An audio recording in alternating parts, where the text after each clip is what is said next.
Good afternoon, ladies and gentlemen. Welcome back to the Shadow and Sun Show, and welcome back to another preppers prepping for gamers. This is for all my friends and fam out there that need a little bit more advice on the whole prepping thing.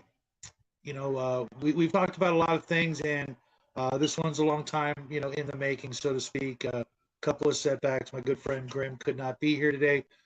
Bo should be here momentarily. I don't know where he is. I just talked to him, but we're going to talk about the thing that everybody wants to talk about when it comes to home defense. What's too little and what's too much in the way of those things that so many people have such a problem with.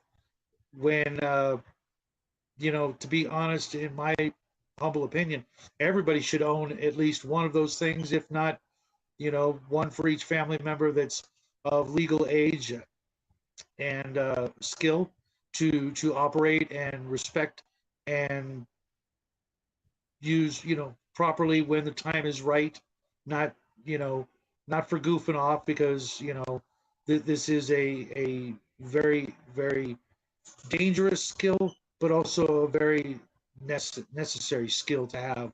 Being able to hit your target, um, finger control, maintenance and repair, all those things will get you out of a situation that nothing else will in modern society. Sure, I have friends out there who would prefer to own a bow and arrow or a baseball bat, but um, it's really just those are fun. Those ideas are entertaining, but they're just really not practical in the greater scheme of things. If you live out in the country, then you know darn well that you're going to use that all the damn time. I have a friend of mine who has an issue with varmints, and owning a one of these gadgets would have solved a problem months, if not years ago, and would have eliminated the problem forever and saved that person a ton of money on their car insurance, so to speak. TCG, welcome to the show. How's it going? The link is in there. Hopefully, Bo will get his ass in gear and show up. But in the meantime, I'm going to talk a little bit about what I recommend each and every legal, able bodied individual, male or female, should have in their collection when it comes to these things. Right off the bat, number one, I don't care who you are, a shotgun is literally potentially the end all be all of all you would ever need. If you only own one firearm, all you need is a good shotgun. The reason I say this is because shotguns have a wide variety of ammunition, from snake shot all the way up to deer slugs. And with the different types of ammunition, you can accomplish different sorts of tasks. With the smaller BB size ammunition, you can take care of your smaller varmints. You can even scare off the big ones and not waste your deer slugs or your buckshot or things like that until absolutely necessary, because those are more expensive to purchase, and obviously the manufacturer, etc. And you don't want to be firing a deer slug at a home intruder, because that's going to go through the home intruder and into the next wall and the next wall and the next wall, and hopefully that's all it's going to be going through is walls and not innocent bystanders.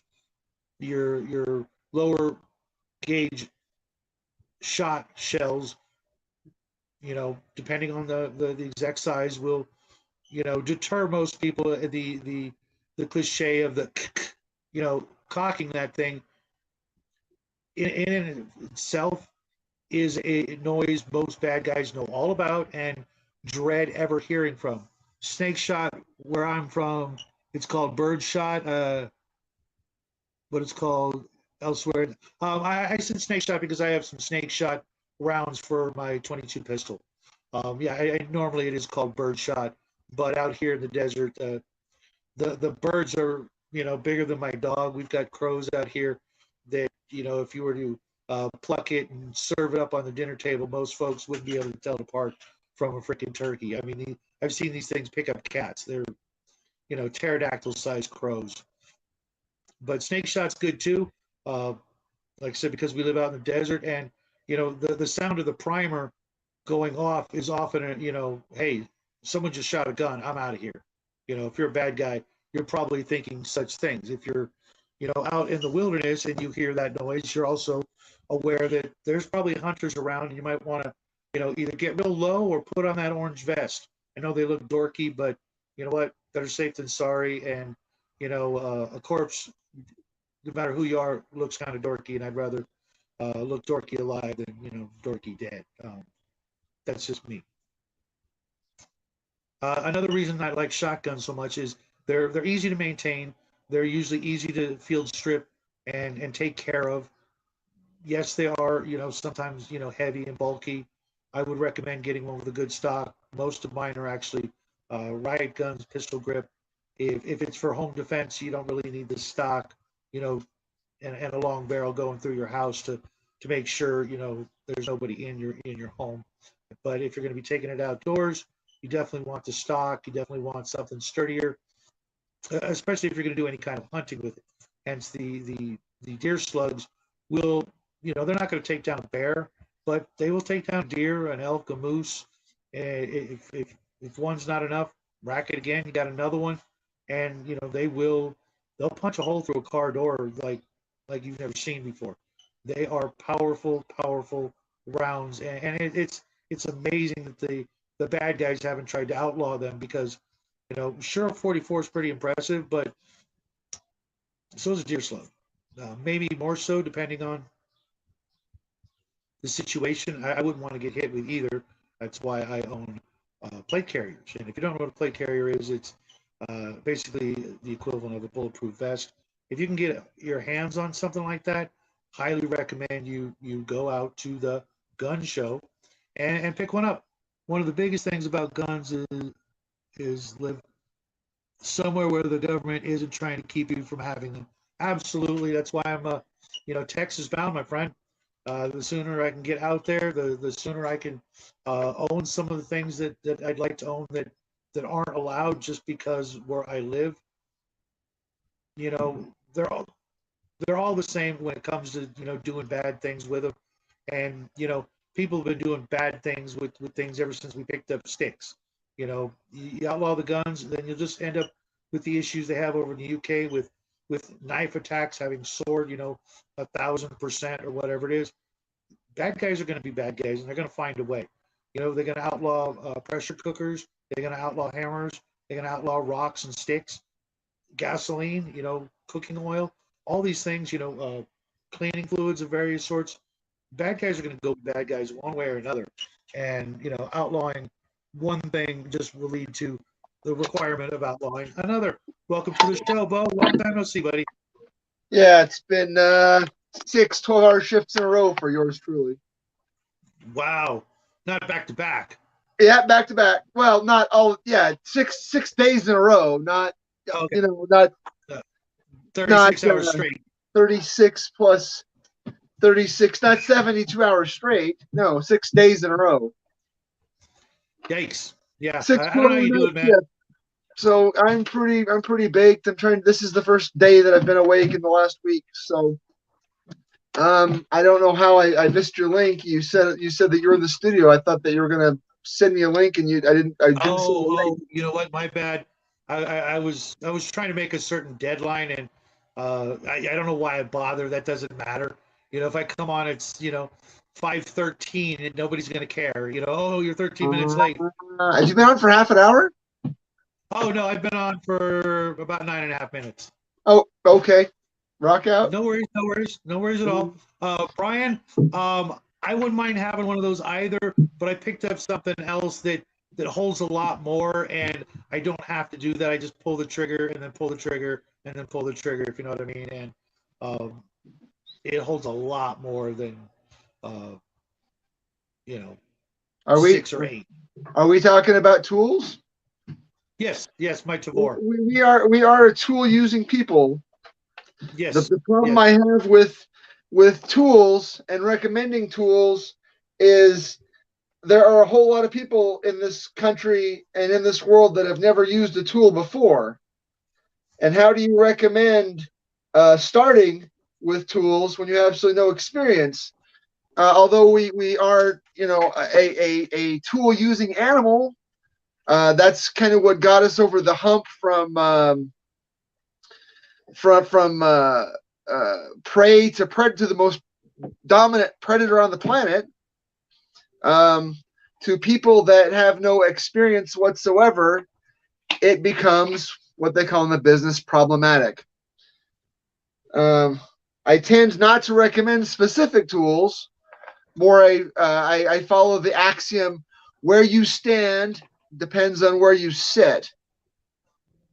And so the question becomes, what criteria? Choosing a tool is no different than filling out any other part of the threat matrix. What is your most common need? What is your most common situation? And then what is the most drastic situation possible? And then you can factor in other things like legality, budget, physical condition, willingness to train with your tool. Because if you're not willing to train with your tool, you probably need to reconsider what tools you have. I mean, there was a time in this country where you could just go out and buy something like a Smith & Wesson Model 10 or a Colt Police Positive and a box of 38 special shells and put it in your sock drawer and forget about it. And it might stay in your sock drawer for 30 or 40 or 50 years until your next of kin find it when you finally pass through the veil. But I wish people would consider things like that before they take that plunge into acquiring tools. So maybe we should talk about some of those things today. I know you talked about gun shows previously. I know that it's very hard to find adequate tools now in many jurisdictions and gun shows because of the nature of local laws. But I just, before you take that plunge into acquiring tools, if you sit down with a pad and paper and answer those questions, what kind of physical shape are you in? What kind of physical shape is your family in? Who do you expect to use this tool? What are the legal ramifications in your jurisdiction? How's your motor control? Can you do this with any degree of consistency?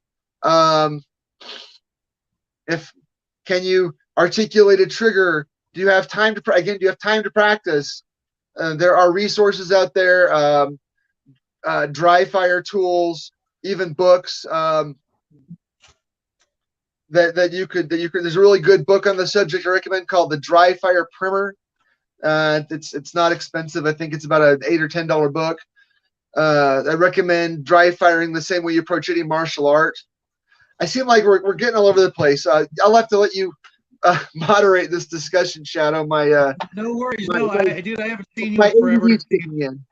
And There are very few people that are more into this than me, and so it's an actual joy to have you. All I really wanted to say was, Brian, welcome to the show. Holy Diver, welcome to the show. Raven, long time no see.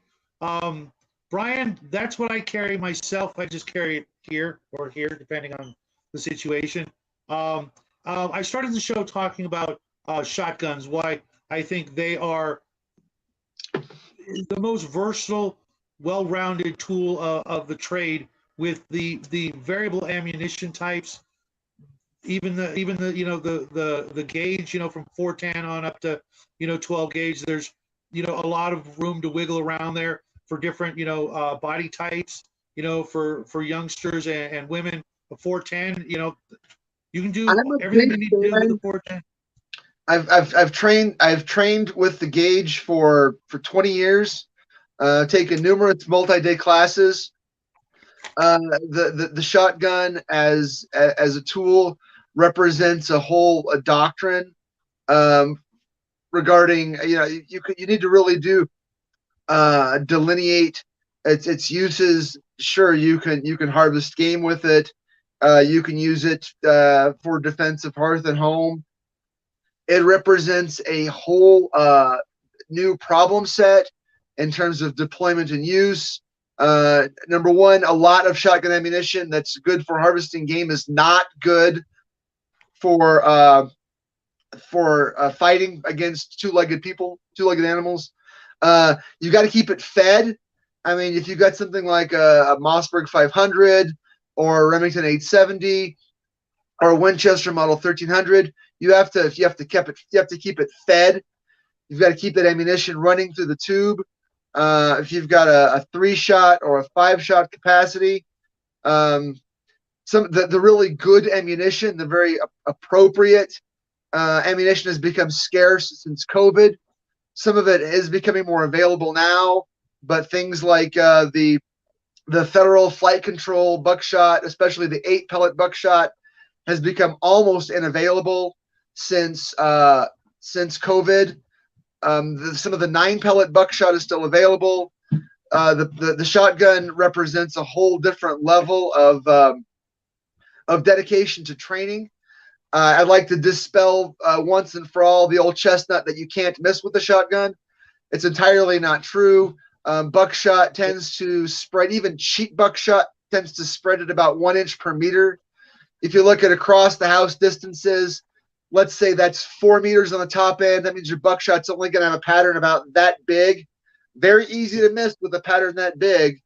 You start looking at things like reduced chokes, flight control wads. Now your pattern is maybe half the size at that distance. Now you're talking about missing with a pattern that's about that big at 4 meters. Very easy to miss. Shotguns do require a degree of practice. It's easy to short stroke a pump shotgun. That leaves semi-auto shotguns. Of course, are more expensive. Something like the Benelli M4 or the Beretta Model 1301. They do come in sport models in addition to what they call more self-defense or combat models. Again, available but expensive. If you've got all your money tied up in your first edition D&D collection, you probably don't have a lot of money to spend on tools. So I tend to recommend, like I do everything else, start low, go slow, decide what's right for you before you invest a mortgage payment on something else. Using I dropped a pretty penny on my Tavor TS12. It's a semi-auto, 15 to 16 round capacity with 3 separate rotating feed tubes. It's a monster, but like I said, it was quite literally a mortgage payment, and that's not for just any situation. That's for we haven't even discussed recoil mitigation.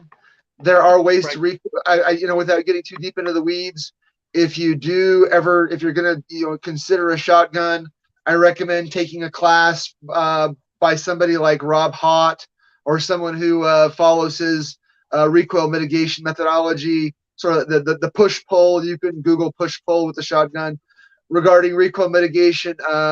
A smaller caliber rifle, like a 22 caliber, like a 5.56, certainly will. You could shoot a 5.56 off your chin, there are videos of drill instructors at boot camp putting the M4 pattern rifles against their testicles and shooting it repeatedly. There is that little recoil with the 5.56. I mean, it is literally a 22 caliber bullet with about 2 to 3 times the weight. Again, but those is something like that even legal in your jurisdiction? If you tend to look at things that are legal across jurisdictions, there are several inexpensive revolver variations. The Taurus 8.5. Can't have them here. The Taurus and the Judge are both on my shopping list. The Taurus makes the new 8.56 comes in at about 17 or 18 ounces in steel. It's a 6-shot 38. It's easy to carry. There are holsters available for it now. I think you can get a holster from maybe JM Kydex. I know that those don't fire shot shells though, do they? Yeah, 30. You get 38 special shot shells. Okay, because what I'm looking for is I think it's the Taurus Judge. The Judge is a large caliber. I mean, not large. It's a heavy because it's 410 and 45. It's variable, but it's. I say the first rule. I don't believe in. We have to parse our words. I don't believe in gunfights. I only Right. believe in fights. A fight is a fight is a fight. Yep. And if you have a tool that's so large and so heavy that you can't carry it regularly, you may as well not have it. Right. Your first rule for regarding tool access is have access to tools. Um, and the thing about the smaller revolvers is they're easy to carry, even if it's just around your house. If you're in a jurisdiction where concealed carry is not legal, typically you can still carry within your own domicile. It's a good way to get used to the notion of carry by Yep. just carrying where you can. A good way to practice things like tool access and dry fire. I'm a big fan of. I consider tool use and tool access like any other martial art. It requires a degree of dedication and serious practice and consideration. Um, One thing I was loath to talk about tools and tool access on a show like this only because I'm afraid that people won't take it seriously, and I So take we're it here to I take take it care of it. I take it deadly seriously from across a multi-axial plane. I think that if you're going to access tools and be a tool user, you must be legally, financially, spiritually, and morally ethical and liable. If you have a firearm and a projectile leaves that muzzle, you become liable for everything that projectile touches until Yep. it comes to arrest. Um,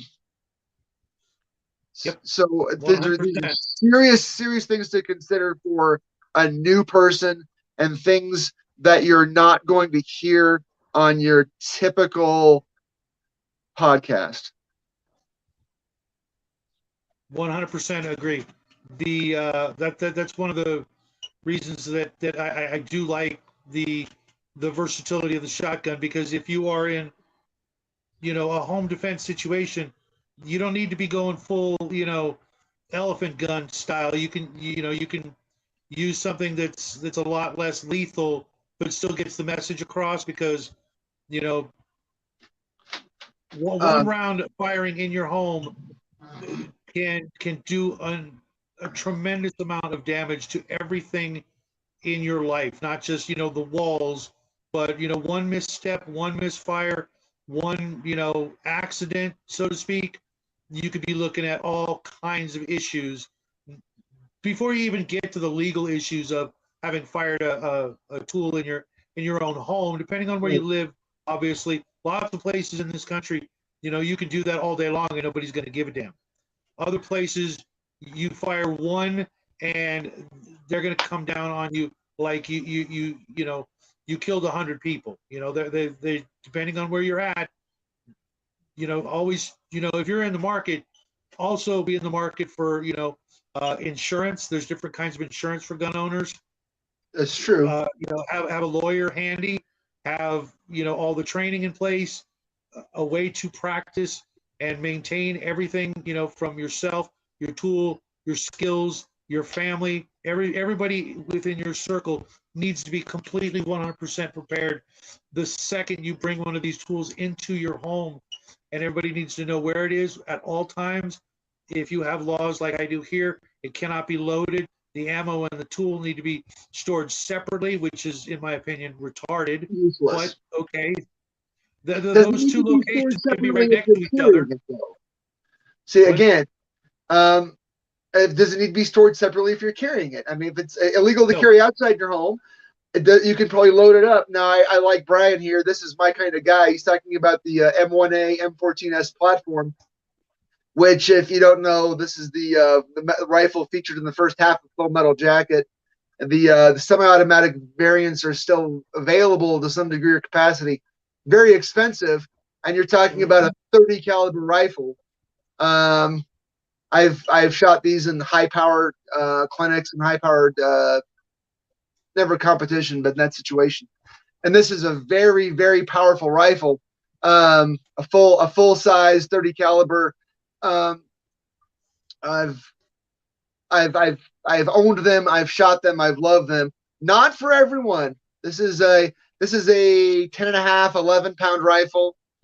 Before we consider further, there are several accessories that you would need that you need if you're going to be a tool owner at home. I recommend a white light, whether it's a handheld light or a weapon-mounted light, whether it's something like the Surefire or the Streamlight. Definitely invest in that. You need it for target identification. You need a separate light, a handheld light for searching. You can't clear a room or go looking through your property with a weapon-mounted light, because you are violating. You're covering that light with your muzzle. Everything you search. If you search a room and you put that light on someone that's attached to your muzzle, you've just covered someone that should not be covered. That's when your kid comes home. That's when your dog or cat comes into the house. That's your wife or husband in the next room. You've just swept that person with your muzzle, violating one of the fundamental rules of firearms ownership. Never let your muzzle cover anything that you are not willing to destroy, own, or pay for. So I recommend a separate handheld light for searching or searching your property. For long guns, including shotguns, I still recommend a sling. I know the sling is controversial. Some instructors with more experience than I do say that a sling is something that gets in the way. I say that a sling is something that allows you to keep your weapon readily accessible without pointing your weapon at something that you're not willing to destroy, own, or pay for. There was a very famous case recently in which there was the riots. This was in 2021, I think. Riots that went through a private gated community. The homeowner came out, covered the rioters with his weapon. He ended up being charged for that.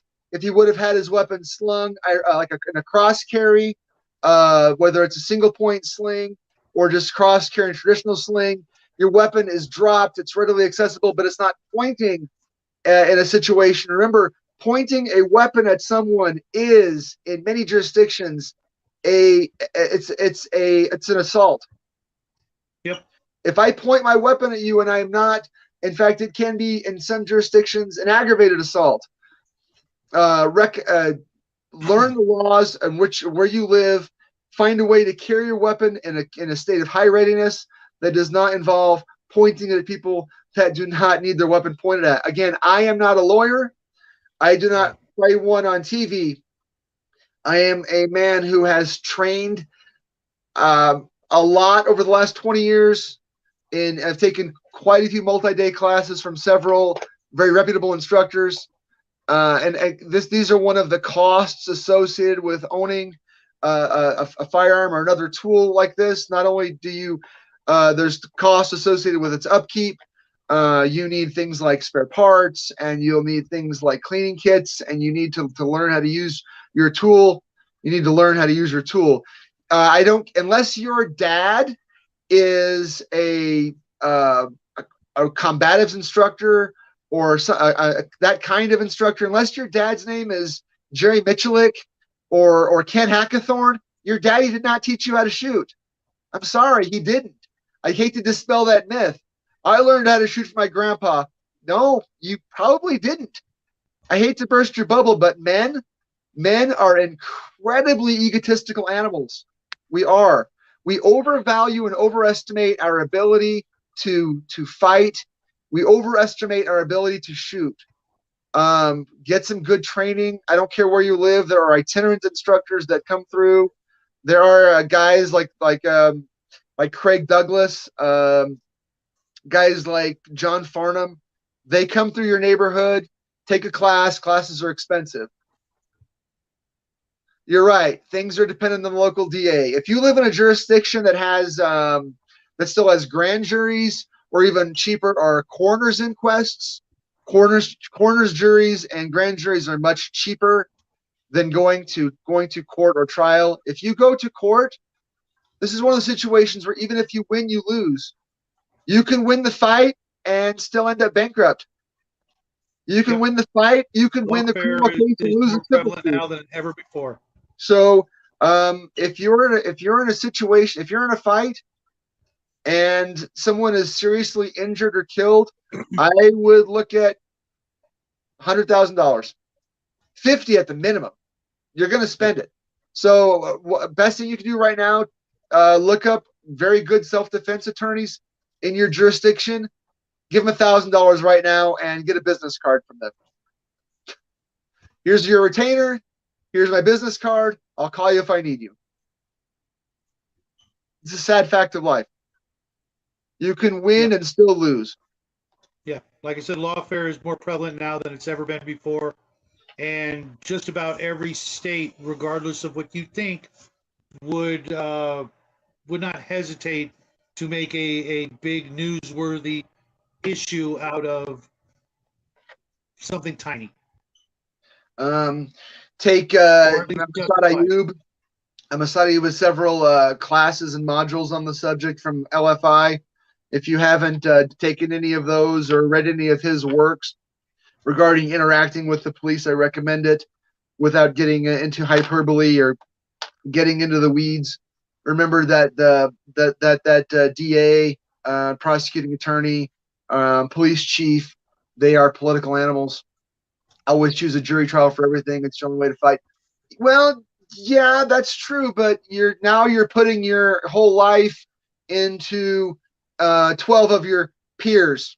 I'm gonna get my air quotes. Your peers, and remember that that juries tend to be made up of the lowest common denominator in your particular jurisdiction. Um, the best thing to do. Remember, Sun Tzu said, I think, that you win 100% of the fights that you're not in. So, Nice.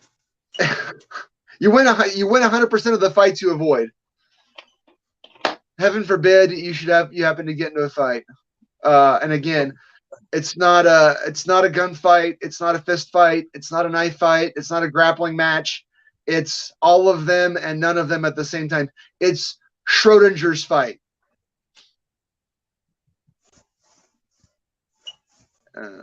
And like I said, I've trained a lot in these multidisciplinary, multi-axial type situations where it does turn from a grappling match to a knife fight to a gunfight to a fist fight and back into a grappling match inside about 4 minutes. So be prepared for that contingency. It's not like the movie.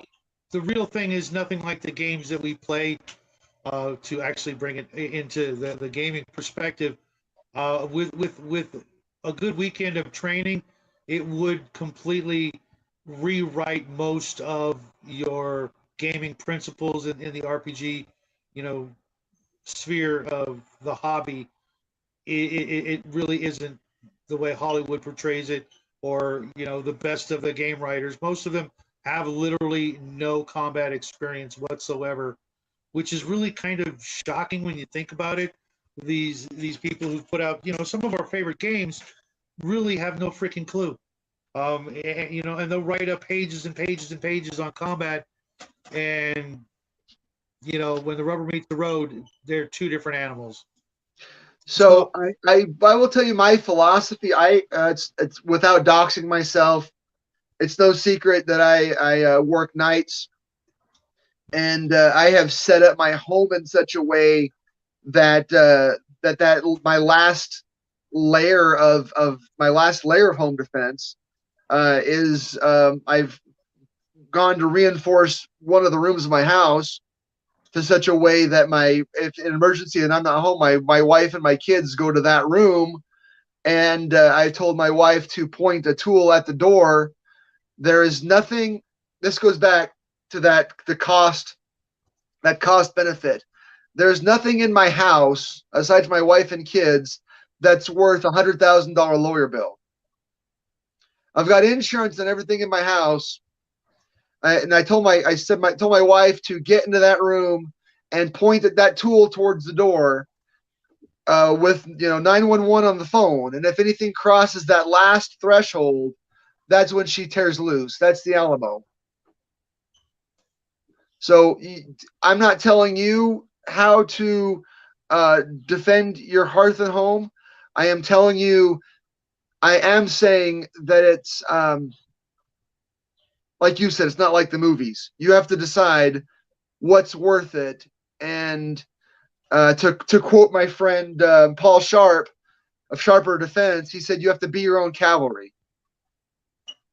Or to quote John Farnham, no one cares. No one is coming for you. Yeah. So we're going back to the beginning regarding tool access. Yeah, you can still get something like a Remington 870 Express model or a Mossberg 500 for a few $100. You can get buckshot for like $1.50 a round, $1.70 a round, which is expensive. But if you spend a weekend training with birdshot and then you blow through 20 rounds of buckshot, just learning to mitigate the recoil, and then you keep another 5 rounds on tap, and then you invest in a white light and a sling like a Larry Vickers sling, you're still looking at less than $1,000 out the door. Yep. Maybe, hey folks in chat, Shadow. Yeah, I actually have. Yeah. Lake City ammunition has not really been super available for a lot of years in my experience. Ammunition has become a rare commodity since well before COVID. What I recommend regarding ammunition is buy it when you can, and buy as much as you can when it's available. Lake City stuff is all Full Metal Jacket. I think you can get the 5.56 penetrators maybe from Lake City, and I've never been a fan of that 68 grain, that SS 109, that 5.56 penetrator. It's not the kind of round that I would recommend for self defense, for home defense. Mm-hmm. Fact of the matter is, a lot of ammunition that is really good for self defense and home defense is paradoxically not really available because the military only uses Full Metal Jacket ammunition in 99% of applications. I know that military police use hollow point police ammunition. But as far as rifle stuff goes, I typically recommend rounds that are used for deer hunting, because rounds that are used for deer hunting are designed to put an animal down right away. Whereas Full Metal Jacket ammunition is made based on cost. Full Metal Jacket ammunition is just cheap. It's not really good for much. To address this situation from Six Nations, I've actually heard several reports. Not only is ammunition and firearms being gobbled up by various branches of the government, it's a concentrated effort to buy like all of them. All of the ammo, all of the firearms, whenever they can actually, work these contracts with the manufacturers. But I also learned some interesting information. I did not know that the summertime is incredibly slow for gun shops. They tend to have a very, very slow turnout to show up at the shops. So it is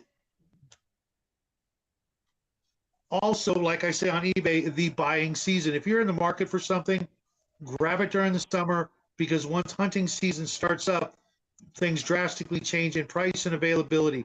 If you're low on ammo, go out and get you some. If you are looking for a new firearm, today's the day, or at least this weekend, or sometime before the end of the summer. Something I did not know, but I would highly recommend. If you've got it in your budget, make it a priority. Then do all the things we talked about already. My experience, there are a number of both manufacturer, direct sellers, and retailers. If you get on the websites like Lucky Gunner, I don't know, like Underwood Ammo, they do run sales every once in a while. It's very atypical to find sales in this industry, but I would recommend signing up for their email alerts. I know that Underwood, and I like their 38, some of their 38 caliber ammunition. They run sales every once in a while.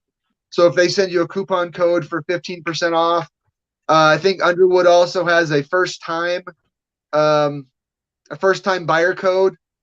If you just look around online for the caliber brand and bullet weight for what you like, when you can typically buy the dips. The prices never go down, but sometimes you do catch them on sale. So yeah, sign up for email alerts at least for ammunition.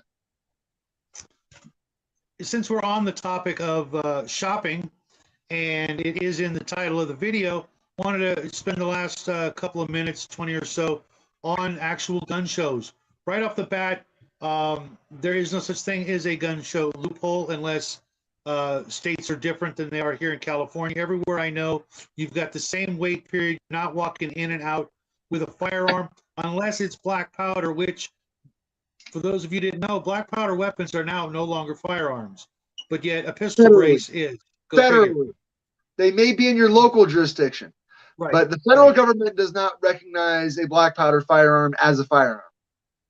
Which is weird because you can actually buy them through the mail, which you can't normally do otherwise with other things. And I would actually entertain the notion. I actually own a couple of black powder weapons, but I can't find black powder and all the other things that you need. But it's something to consider if you're like you're financially, you can afford it. It's not a bad way to get some practice in, especially for like the ultimate emergency.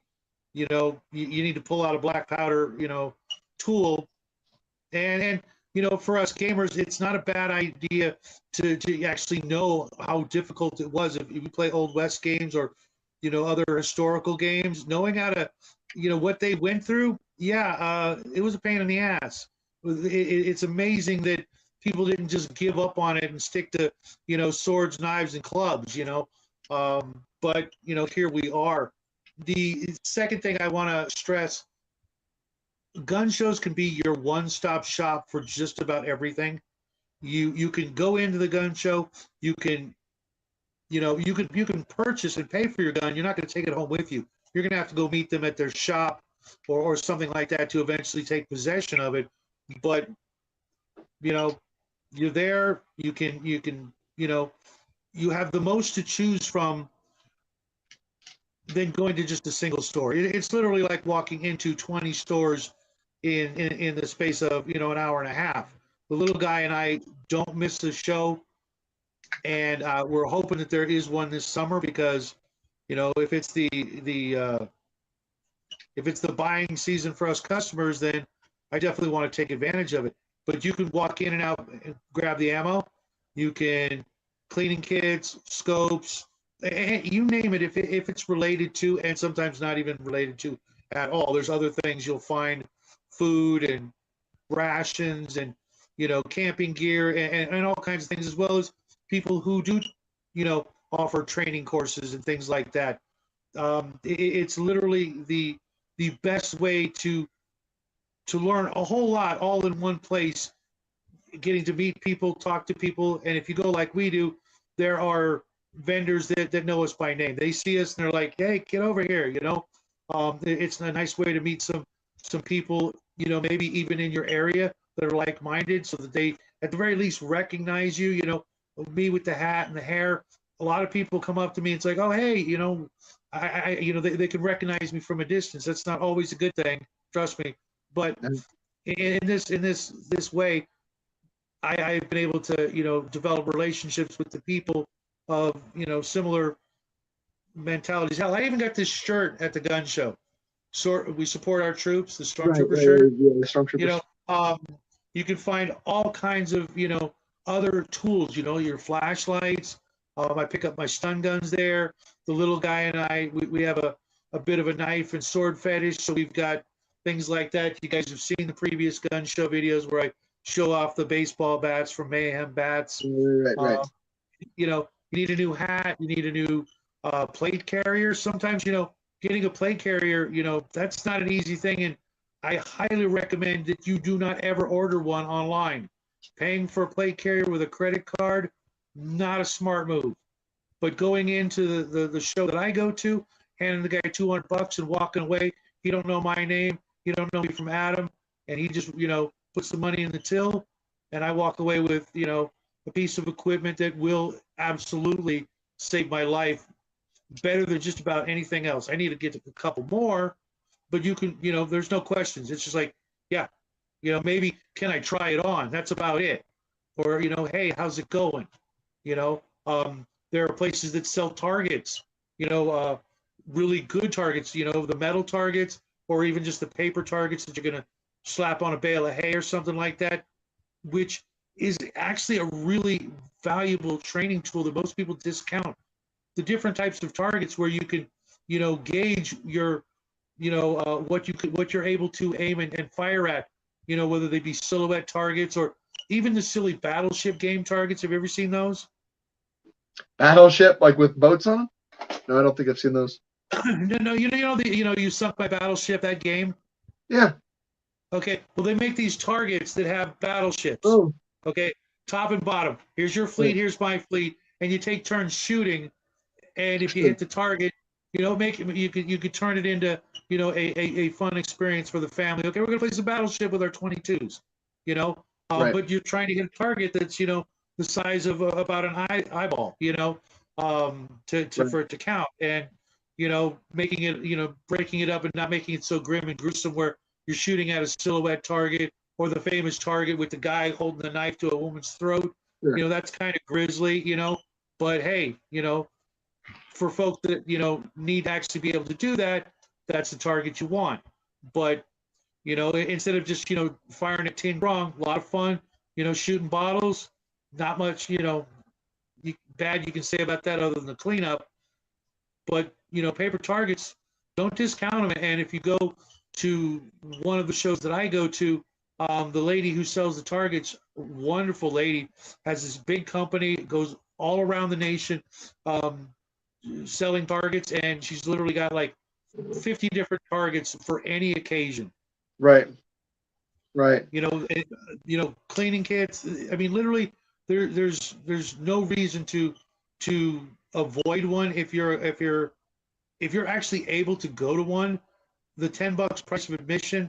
Not to mention, like every time we go, we walk away with like a free T-shirt or a free hat or Right. something from the NRA guys, which not a huge fan of its current, body of, CEOs, but the concept, there's other organizations as well. They'll be showing up at the local show and you can, find which one you like best, as well as something people don't think about, but some of the best safes you can buy if you actually need a gun safe or a device to hold your gear. You were going to say something, Bo? No. I was going to say we talked about that before. That's a whole different getting into safes. It's a good time to test them, like you said, because many safes are falsely labeled. Right. But not to say No, you don't need I'm talking about like the hiding places.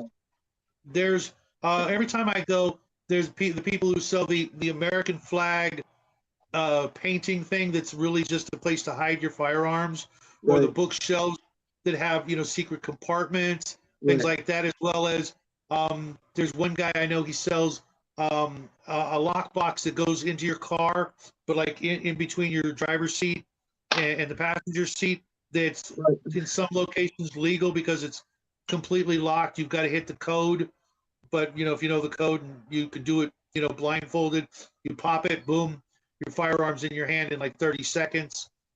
And other ideas and ways of hiding and storing and your equipment. You don't want it all in one location sometimes, because that could be a bad thing, especially if you have a fire. I've seen gun safes that melt to the ground and everything is lost because everything was stored in one location. Sure. Yeah, that's another topic for another day. We'll talk. I don't know if you've talked about storing prep items. Exactly. The your like camping gear. your hiking equipment, your water storage solutions, or like camel packs and things like that. If you go to a, a a sporting goods store, you don't get to haggle. You go to a gun show, you Right. get to haggle. Right. Everybody there is willing to drop $5 to potentially $100, depending on what you're talking about. Well, I You was walk in actually cash gonna. in hand, Yeah, it's a good place to go and bring cash. When absolutely. you go I, to a I gun don't show, do. when you go to a gun show, you definitely need to bring and avoid pitfalls like don't use the ATM machine there, and don't spend your money on scented candles and beef jerky. Although, you know what, there's something to be said about those kinds of vendors. There's a vendor that we actually are pretty good terms with. They sell crystal balls. Well, not Right. really crystal, but glass balls with laser etching in there. Right. And sometimes around the holidays, we'll actually pick up stuff like that as gifts. And the thought occurred to me, if you have a lady in your life and she's not a big fan of the gun shows and she's not a big fan of the whole idea, you walk out with something nice like that. It's like, hey, I know you didn't have a lot of fun, but here, boom, here you go. Put it on your mantle, or And I'm and sure then that's why there are things like that, at the gun show. I used to actually volunteer at one of the big gun shows here years ago. I volunteered with the local Second Amendment organization. And when I used to be a big gun show guy, I always went to look for things that I couldn't find anywhere else. I was always looking for, this was back when there was such a thing as surplus ammunition. There's no such thing as surplus ammunition anymore. But I was always right. looking for surplus ammunition, or I was looking for magazines for particular firearms that were hard to find. I was looking for spare parts for firearms that were particularly hard to find. And I always looked for the small private tables. Mhm. If there are any deals to be had at a gun show, they're at the small private tables. If your vendor has got 5 or 6 tables, with the big flags and banners over, probably not too many deals to be had. But if you look Right. for the guy who's got 1 or 2 tables, or maybe has a partner with 2 people went together on a table, and they're selling stuff that they just need to get rid of, then you can have more of that eBay type experience. And I've gone before. Again, when I go to a gun show, I always kind of know what I want before I go. It's a good way to avoid impulse You purchases. mentioned magazines. I highly recommend, if you're looking for magazines, bring that firearm with you. I made the mistake of Unless you're looking for a very common. I mean, if I was looking for something like, I don't know, SIG P220 magazines, or if I was looking for Browning high Desert power Eagle. magazines, or if I was looking for Glock 17 magazines, I'm sure I could find those. You'd But be again, surprised. Here's the thing: a lot of times those magazines are not a lot of times, but in one yes, case I right, found they were rejects or slightly defective. yeah. Um, Well, you I, I was kind of, looking for I was looking for mags for my Desert Eagle, and they're $80 a pop. right, Okay, which is pretty crazy. But I mean, it's a $1,500 handgun, so they know they can rack up the price.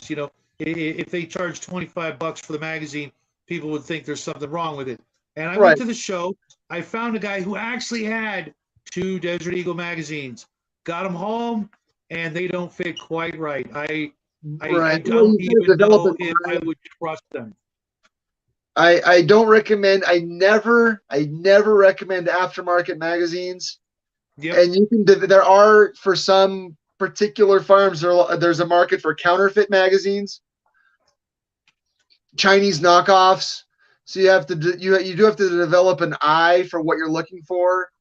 With practice, you know what you're looking for. And again, I never Absolutely, recommend Brian. where people say things like, especially with like the Glock magazines, there were a bunch that came in from they were Korean. military surplus and they're garbage. There are a few instances. Some of the Metdar magazines, which is an Italian manufacturer, they actually are OEM manufacturers for some firearms, and some of their magazines are really good. But there's a reason. But you're right. I mean, like Sig Sauer. I'll tell you a quick story. I was looking for Sig Sauer P228 magazines recently, and I found some police trade-ins. And if you're smart and you learn how to rebuild them, you can buy the springs and followers and parts secondhand or from dealers like Numrich or Wolf or somebody like that. And I was actually emailing with Sig Sauer, and they're 44. what? Oh, Brian was asking me what I have. Yeah, I went with the 44. 50 is just it's impossible to find ammo for, and most of my firearms are in similar calibers. And it So I recoil like mitigation becomes a 50 is not really a weapon that's made for follow-up shots. But I was saying that Sig Sauer P228 magazines are $50 each. That's just how much they cost. They're $50 per. Well, you need five really, yep. depending on your philosophy. But and I was saying, do you sell the spring? Do you sell the parts to rebuild them? And they said they consider magazines consumable. Well, I agree. A magazine should be consumable if something like the magazine body is dented or the feed lips are dented or deformed. But why would I want to throw away a $50 magazine? Yeah. When I can get a spring, a magazine spring from Wolf, I think they're 3 for 17. So I'll just buy a whole bunch of springs, and if a spring lasts me, a whole 10 or 15 years, I can rebuild the magazine. Right. So these are things that you learn as you become tool users. For anybody that's new out there, it's daunting, and there are a whole lot of chairborne rangers that don't know nearly as much as they think they do. I love gun shops and I love gun shows, but I listen to very few people at the gun shops and gun shows. If you're brand new, and you're looking to get into this, you want to be a tool user. Honestly, I'd probably start with the competition scene. The competitors are, whether it's skeet shooting, 3-gun, USPSA, they're very knowledgeable and they're very nice to new people. Right. You're going to be able to find some mentors. A lot of times ranges will have what amounts to group buys on classes, on instructors. A lot of these really good instructors don't have home ranges. They travel all over the country and all over the world. If you want to travel with somebody like Rob Hott, if you want to train somebody like Mike Heron, they're going to come to your town. Okay, find out which ranges bring in the instructors. Find out which ranges are affiliated with these guys, and say, hey, or get on their mailing lists. Hey, when's the next class? Hey, when are you going to bring in this guy or that guy? When are you going to bring in Craig Douglas? When are you going to bring in Chris Fry? And sign up for class. Classes are expensive, but only your life is worth it.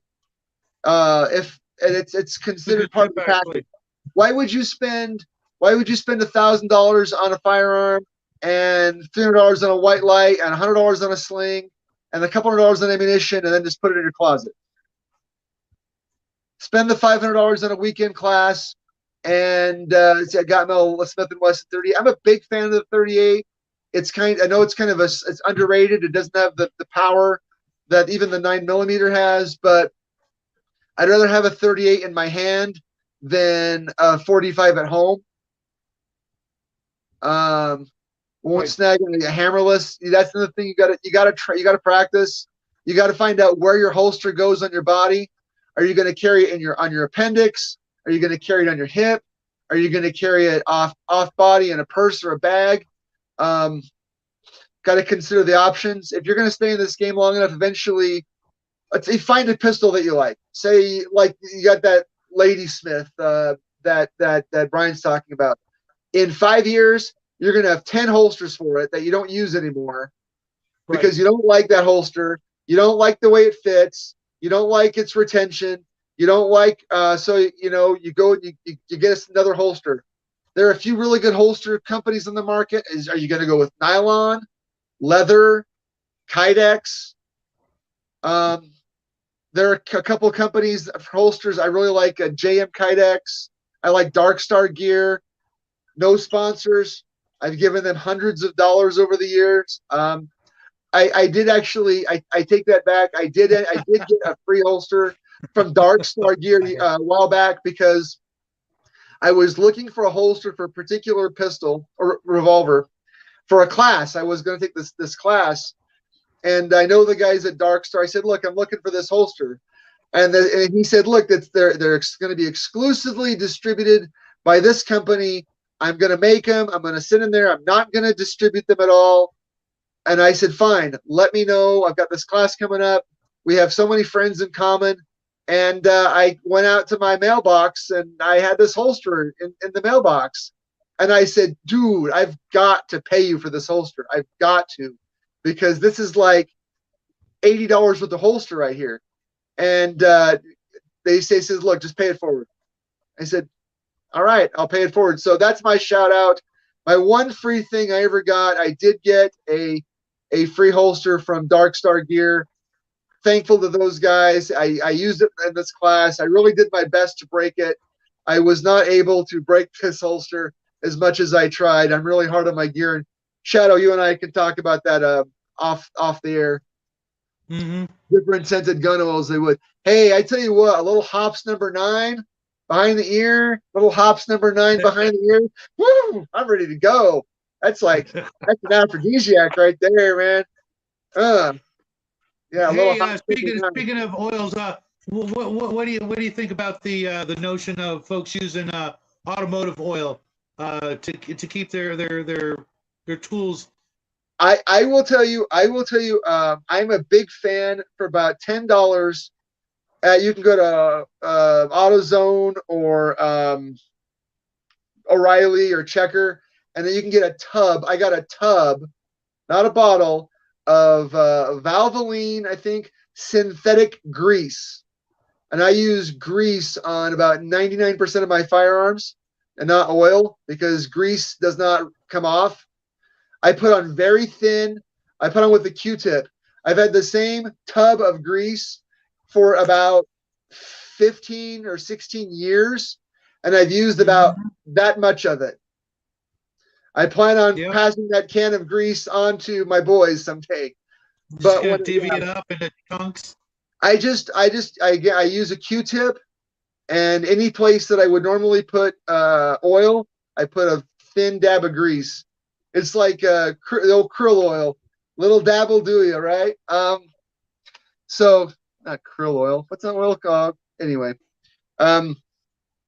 if you when you lubricate a firearm, when you take your gun apart, any place that's shiny, it's shiny for a reason. It's shiny because of that metal on metal friction. Yep. Any place that's shiny gets a very thin coat of grease.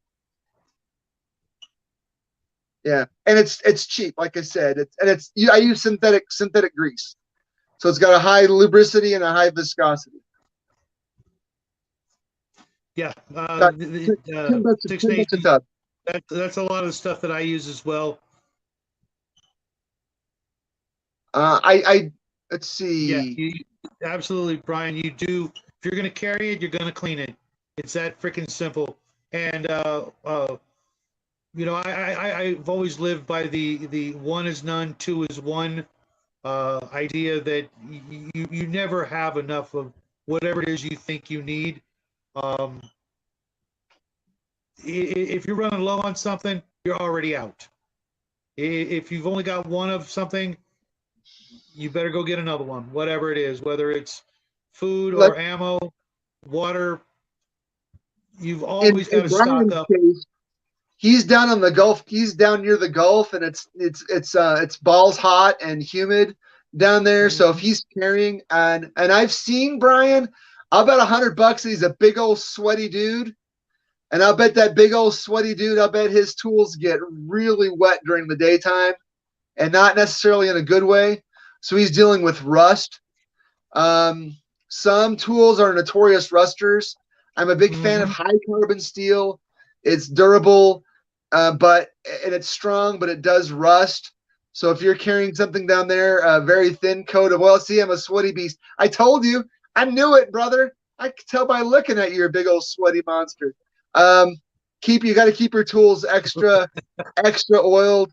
Um, if you're in that situation, I would have my firearm gun coated, something like that. Have an extra set of have an extra um, what amounts to gun paint. There are a number of companies that do it, that kind of thing, gun coating, so it's less rusty. Slathers there 15 in what? In grease or oil?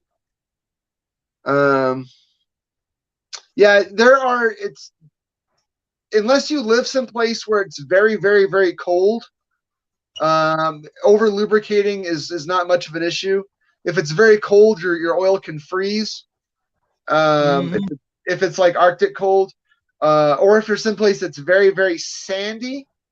If you're like in the Sahara Desert, if you're in Iraq or someplace, that sand has a tendency to stick to oil. But I'm in a fairly dry environment that is fairly dirty, and I have never had problems with either over lubrication becomes an issue if you're wet, if it makes your holster wet. That's my doorbell. Oh, okay, but I do recommend keeping your weapon clean and sufficiently lubricated, especially moving parts. Muzzles don't need to And be cleaned. don't forget to make sure all those moving parts move. I have an issue with a very, very old shotgun that I inherited many years ago, and it's locked because it had been lubricated and left and in a case for many decades without having even been looked at. Did you And I get it went to back? Did you go get it cleaned? what? Did you get it cleaned? No, not yet. I need to find a professional because this is an antique and I don't trust myself Yeah, we can talk about that to. off the air too, because what I've got to recommend, I don't want to recommend to the general public. I don't want the liability. And it's a family heirloom kind of thing. So when they say, yeah, you have to leave it with us for a month, I'm like, yeah, that's not going to happen.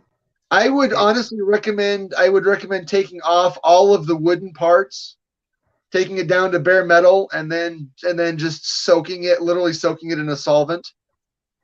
mm-hmm.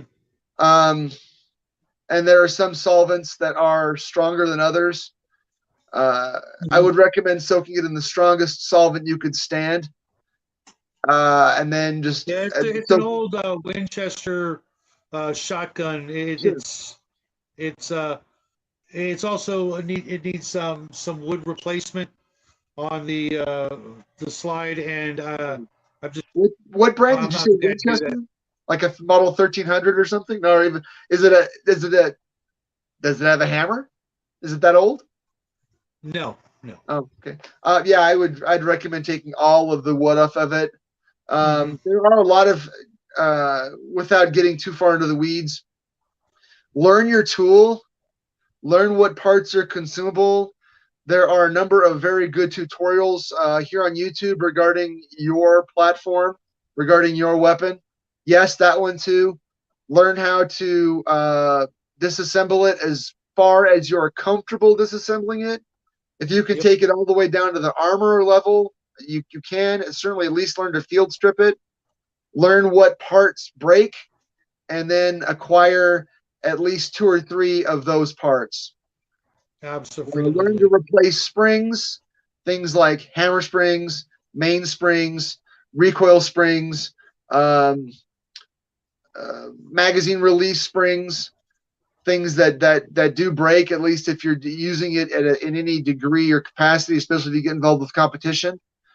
Um, Learning to replace those, it's part of the responsibility of being a tool user. If you reload, get a case remover gizmo. Yes, hand loading and reloading is the 3D printing of the firearms world.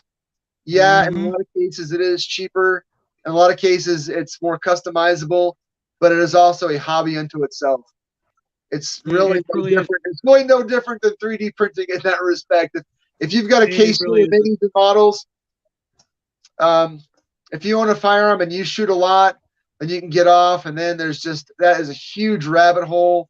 There are single My, stage uh, my printers. my dad used to have a gun store growing up, and we My got grandma did too. into reloading. What? Yeah, yeah. My And my dad it and I was, used to reload all summer, every summer. and we would sell the reloads, and for the most part, we never had a single issue, and we sold mostly to law enforcement through the shop. And I'm actually seriously considering it. During COVID, it was not an option. No, It it was just not. was not getting primers. Primers, forget Primers it. and powders. If you've got them, cool. If not, you're not doing it. And it's really not difficult. Once you learn, it's a rather simple process, but No, it is something that an ultimate prepper would definitely at least know his way around. Uh, more people, with more space in their where they live, could probably benefit more than I can. I literally don't even have the space for my 3D printer, that's but it. I'm definitely thinking about it. When I move to Texas, that will definitely be something. I will dedicate a 5x5 area just for reloading because there's going to come a point where you know that's going to be the issue. Sure, you can own guns, but ammo, oh no, you need to file out, fill out this form and that form, and let us know when and where you're going to be firing every single round, and they will be serial numbered, etc. Yeah, no thanks. That's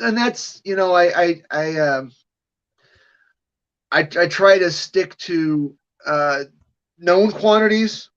Anything can happen in the future. I'd like to focus for the audience on what's going on here and now. And if you'd like to get involved with any of this, I'm sure that you can leave a comment, and I would be happy. I've always been happy to help people make that first step into owning a firearm or owning a tool that's not a firearm. I mean, like I said, I'm a big fan.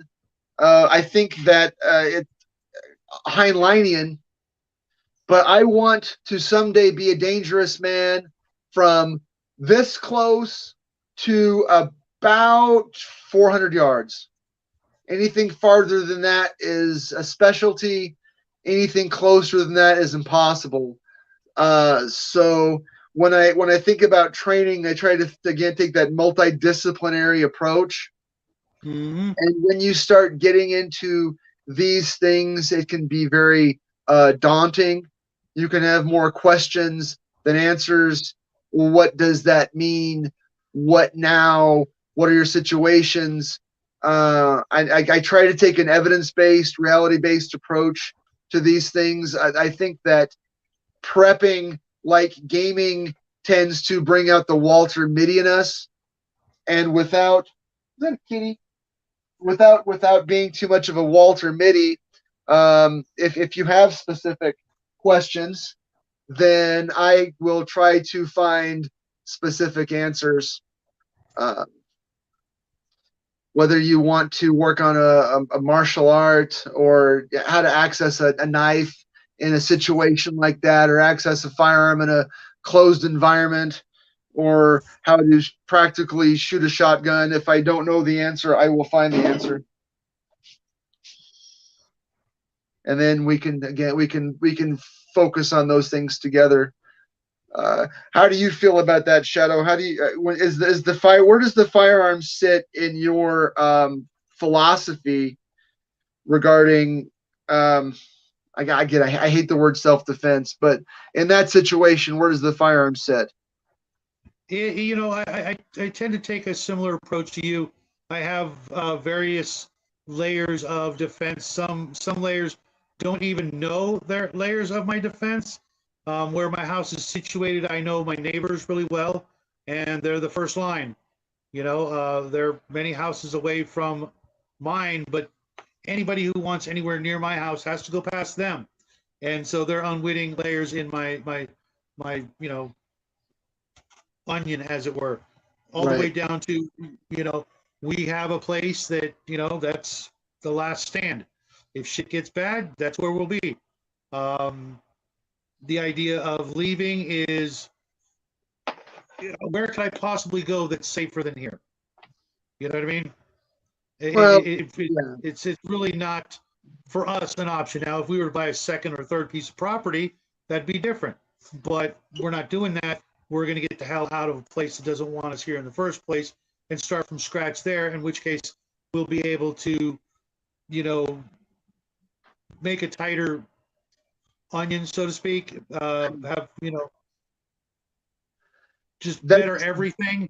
that's a whole Unfortunately, other situation. I've ever since Hurricane Katrina, I've come to the conclusion that people that leave where they are without knowing where they're going are yeah. refugees. Are refugees. If you don't Yep, know where you're going, you're a refugee. If you yep. do know where And you're going, I you're an won't even evacuee. begin to entertain the idea until I've done some scouting and, you know, uh, made some preparations before I even, get to that point. What's happening, Hungar? Welcome to the show. Hungar! I bet But when, Hungar's got a tool on his body right now, if I know Hungar. Unless he's in the yeah, hospital again. no, he's not. Don't even say things like that. That's never Okay. going to happen again. Okay. Protection against the evil eye.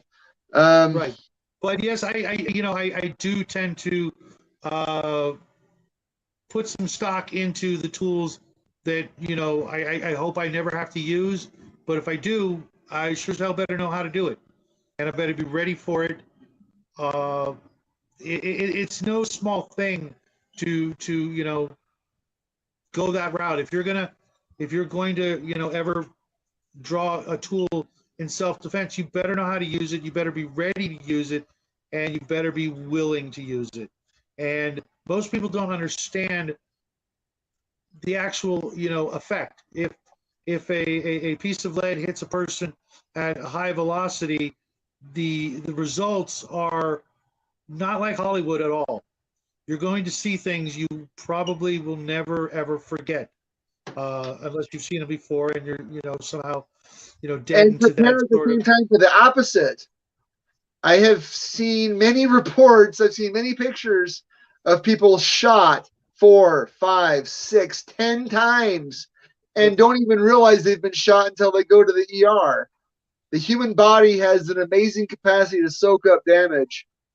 So you could shoot someone and they could go right down, or you could shoot someone, nothing can happen at all. Be Should we prepared to let stay in the Hungar in bag and until talk a they little get while the body. longer, or are you ready to hit the road, buddy?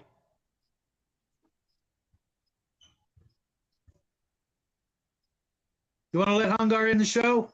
Oh, sure. Yeah, Absolutely. let's let him in for a Cool. moment. There's almost no one else I'd rather let in the show.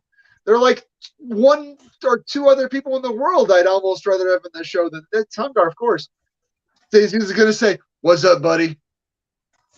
Yeah. We missed him this morning. We normally do a show 9:30 my time, California time, but I guess he had better things to do, probably playing Conan Exiles or taking a nap. He's up with I'm his just jealous. girlfriend up in Tennessee. Damn, you're gonna make me blush, no? Speaking of, Is that Smith and Wesson? Hey, can't show that on live streams. You can't show That's that on a that live toy, right? stream. I show that live stream all the dang time. Is that a firearm? Maybe I don't even know what. I've literally never held a firearm in my life. That's like one of those paintball guns, right? Yeah, this is an airsoft. Airsoft. Yeah, that's what I meant. Yeah, airsoft. Red dot. Yeah, I don't know anything. One of these days, I hope to learn something about firearms. Airsoft with a built-in red dot. I've seen those. Nice. Yep. I actually I got a really nice optic with my Desert Eagle when I picked it up. because they love me over there so much. But Optics on I Nintendo actually do is need a to get whole Red Dot for my different level. stock. I'm glad you guys let me on because I'm cutting into my nap time to hang out with you guys. Oh Oh, dear Lord, we are so honored. I'm thinking, in honor of you missing your nap time, I think when I get off this show, I'm gonna go get a cheeseburger and I'm gonna dedicate it to you, Hungar. I had a big bowl of ramen with I have some shiitake mushrooms that I rehydrated, ramen, shiitake, rehydrated some beef, some dried beef, and Oh, then a boiled egg and some shredded cheese and some Yeah, chives. they do, don't they? well, you had me until the cheese. I thought you were gonna be eating healthy like your brother. I don't eat healthy. I eat what I like. I'm like, what's it Yeah, gonna do? I've actually taken a page from DM James. I cut out bread, trying to cut out the sugar, and been doing it for like 2 weeks. Haven't lost a goddamn pound. No. See what I'm on that new seafood diet, right? Yeah, You exactly. you What eat it. James doesn't tell you is, besides cutting out everything that's bad for him, he don't eat unless you make him eat. So Right. I'm it's sorry. like What was that? he won't eat unless you make him eat. He never gets hungry. Oh wow. So we actually have to make him eat a lot of times. Like he'll go all day without eating something, and we'll be like, "Did you eat?" And he's like, "No." And I'm like, "You bastard, eat!" Or his wife will like just make him breakfast and take it to him, which is normally consists of like one egg and one piece of bacon. Oh wow. Is he healthy? Is he sick? No, It just seems like sometimes when you get older, your metabolism slows down a bit. I'm still waiting for that to happen. my metabolism's working fine. I eat Because I don't know. You're the little brother, right? younger. Yeah, the little brother. That's why I said the Yeah. little brother. Because He's we're all about the same age. I think. I think that Shadow might be a few years older, but I think that 56. I think that you and James and I are all about the same age. Yeah, he's 52. I'm 50. Yeah, I'm 47. So unless Shauner's in the show, I'm the oldest guy around. Is that what you guys are saying? Yes. I don't. I try not to mention his name. I don't think he likes me. He I doesn't don't like like anybody. anybody. Shadow don't like anybody. So that's why he does his thing and I do my thing, and never the twain shall meet. Yep. Actually, it's weird though because everybody Shauner does likes me, and I'm like, wait a minute, how does that work out? Hey, Cindy. I want to say he's not on. He's on Geek right now, but I want to say congrats to Mages. Oh yeah, 1,000 subs. Yeah, I'm going to win all the prizes. Well, that prize is going to me, so don't worry about it. No, I don't want the D20 book, but I think he had something else he was giving away. The Legend of the Stick mini paper minis. Oh yeah, the standees. And he's giving away a BX copy. That I would take. I think the BX copy. Yeah, he's giving away a red BX box. is my favorite. If I'm going to play D&D, I want to play BX D&D. With a copy. What is the freaking obsession with BX? What does everybody love about that? It's the first D&D that I really played a lot. When I started out in 86, I want to say 85, 86. I started with the newer red box D&D, and then went to the blue box, and then I made the jump from blue box to AD&D, and then played some other games, and then went back to the companion D&D, and then I stopped playing D&D entirely because it's nostalgia. Yeah, I just you guys know me. I just despise the whole racist class. why do you think? Otherwise, it's like the same freaking game. You know what I mean? I don't like class-based, level-based games. I want to play skill-based games. If I play Fantasy Trip or something, but BX D&D, if I'm going to play D&D, it's always going to have a little special place in my heart. That's what I'm saying. This Well, does like not surprise me 2000 is one bit awesome. there, Brian. Yeah, I wish I had gotten the opportunity to play it. Now it just seems like, yeah, exactly. You know what? I just got through typing this on a completely different channel, but similar topic. I just had that one word. That's all I'm ever going to say. That's all anybody needs to hear is that war cry, that battle cry. You say that, and everybody knows exactly who you are. Your Smith and Wesson revolver is fine in the box. I have my grandmother's 38 revolver, Smith and Wesson. I carry it Okay, sometimes. It's Cindy, a five. take that out to the range. It's a You know, five-shot pack a 38. picnic basket, grab your hubby, get out to the Well, range. My, Boyfriend, my, depending on my the area, grandmother's trust me. with those, look for things like cylinder timing. You got to make sure that I've seen brand new Smith and Wessons. This has been 20 years ago, but I bought a brand new Smith and Wesson Model 60, and I had to have the timing adjusted out of the box. It was brand new, and it wasn't. It was That's out of spec. crazy. Because I carry my grandmother's 62-year-old Smith and Wesson. My grandfather got it brand new, and Probably had better timing than the new ones because I can put smiley faces on the target at the range. I've done it. People are like, "Look at that! Oh, what are you gonna do with that?" I was like, "This, tap, tap, tap, tap, tap, tap." And they're like, "Wow!" And I was like, "That's right." Put some nose up there, and I drive them in for you. Yeah. But I'm a good shot too. I think all of us probably are. That's the problem. I'm a terrible shot, and as much as I've trained over the years, but I will tell you, I've never considered a 38 revolver. To me, is not a firearm. A 38 revolver is a knife with 6 shots. If I'm going to use You want to hear? You know who's a good shot?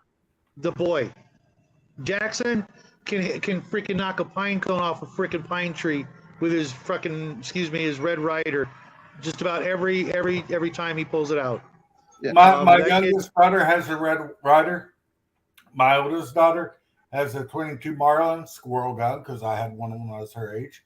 Right. And she gets the 38 because it was my grandmother's. I figured it'd be cool to pass it down to my oldest daughter.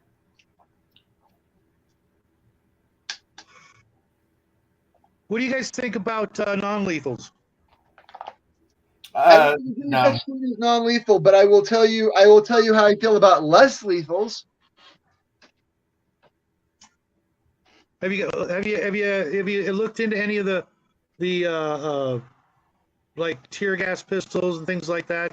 No, I have trained pretty extensively with pepper spray.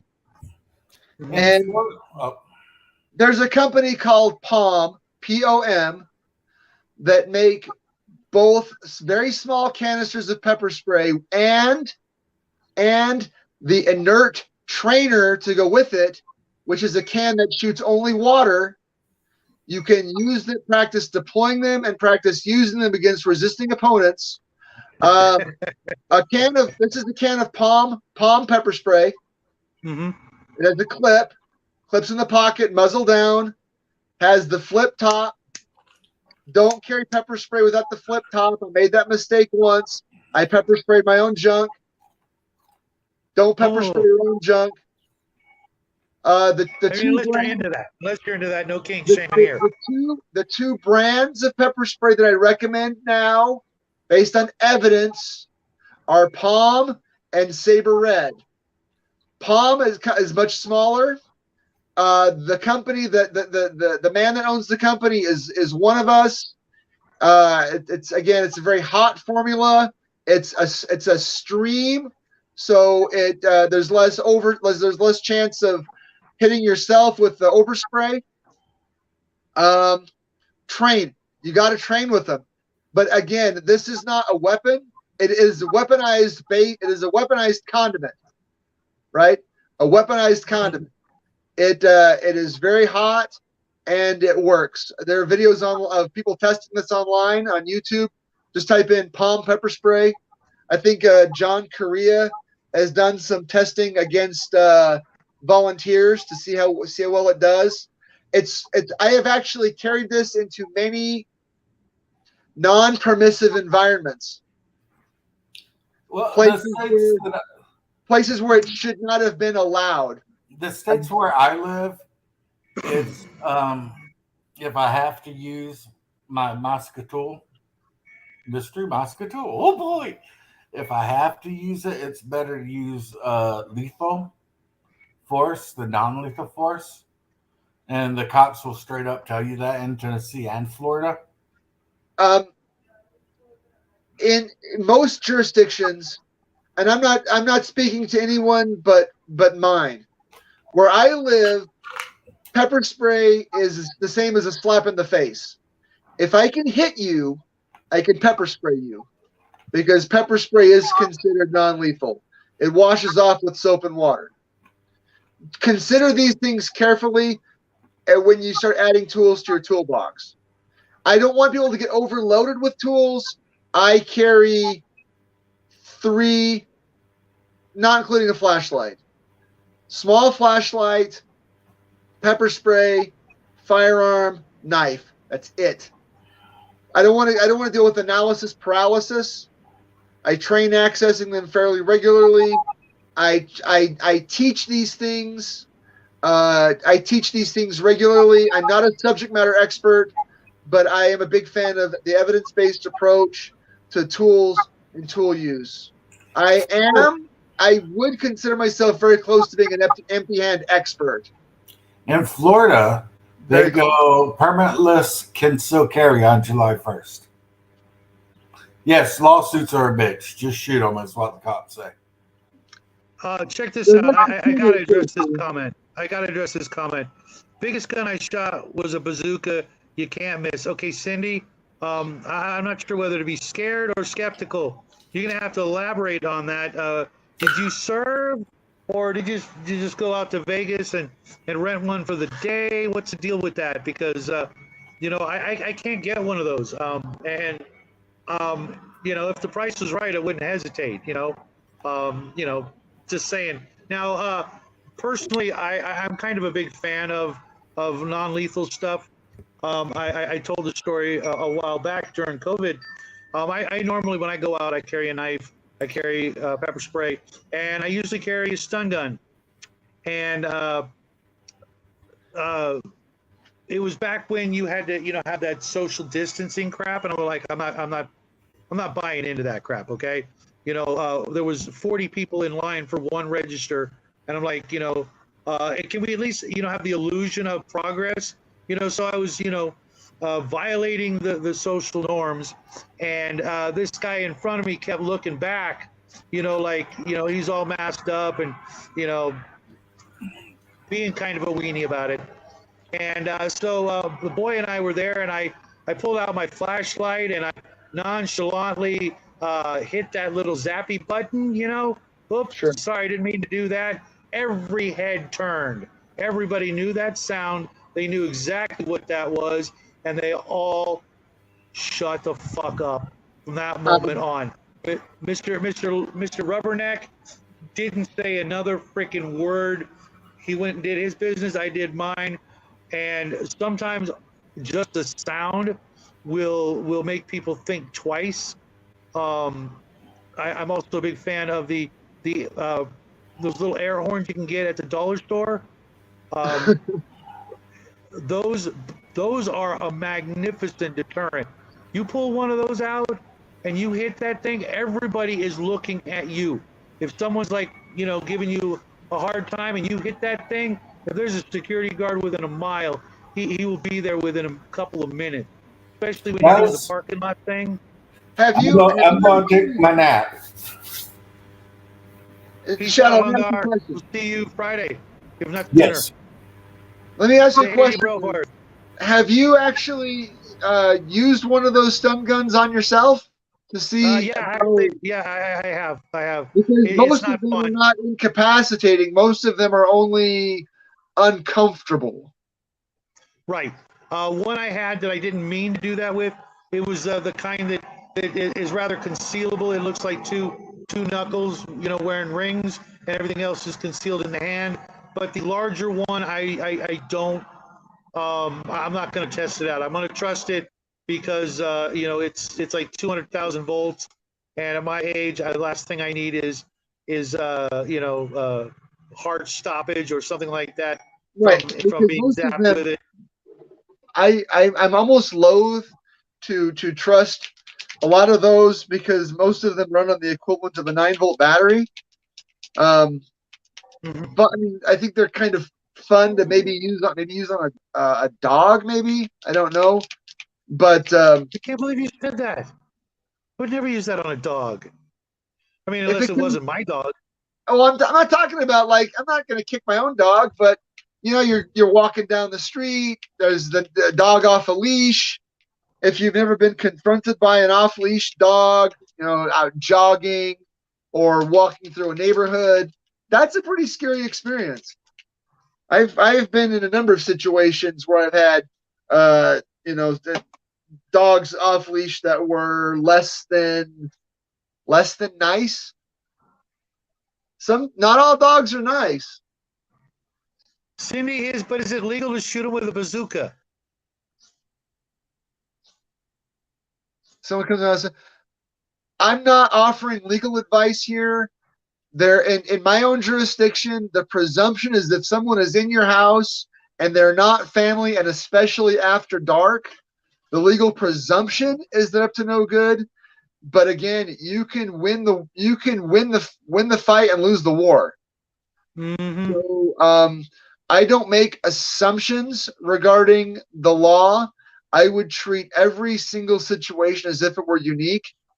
Um, and just because you can shoot someone doesn't even necessarily mean you want to. Again, what if it's a neighbor kid who, drunk in your house on accident?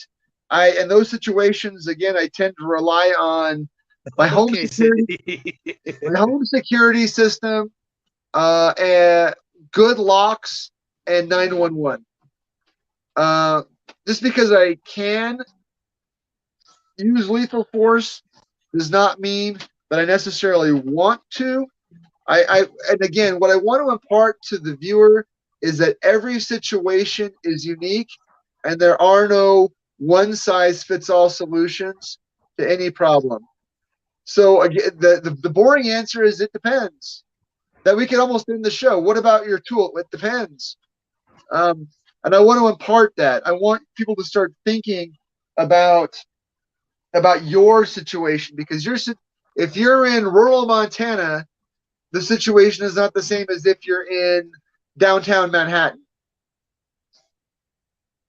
The irony is that the person in rural Montana is less likely to be involved in a situation than people in other. There aren't a whole lot of. I remember those riots in 2021, and if those weren't an eye opener for you, then maybe you weren't paying attention.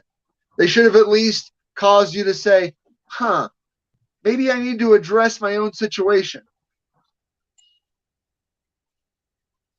I have a Roomba. You have a Roomba. You have a so how did you? That's actually a good question. Did COVID and the riots of 2020 and 2021, how did they affect your philosophy regarding tools and tool usage? It really only solidified my previous notions. I grew up, in a gun store around some pretty, tough customers and doing the PI gig and everything else. And it just, when I saw the way people acted in my own state, I understood what I had been preparing for my whole life. It would only take the smallest little incident to escalate to something very, very ugly, very, very quickly. And where I live, there aren't a lot of LEOs, so we're pretty much on our own. And there are a lot of people who live in this area that uh,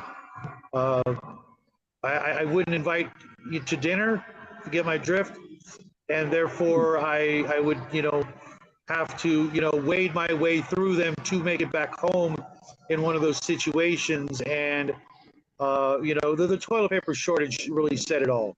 People Right. had, they really had everything, all their priorities were totally in the wrong place at the wrong time. It's a nice luxury to have, but there's a lot of other solutions for that particular problem. But people have become so lazy and so spoiled when it comes to most actual necessities that it would only be a matter of minutes before there'd be people at my door, needing help or, making outrageous requests or demands should anything get ugly, just because I know my neighbors and I know how unprepared most of them are. There'd be a few that wouldn't necessarily have my back, but they wouldn't be beating down my door for a handout.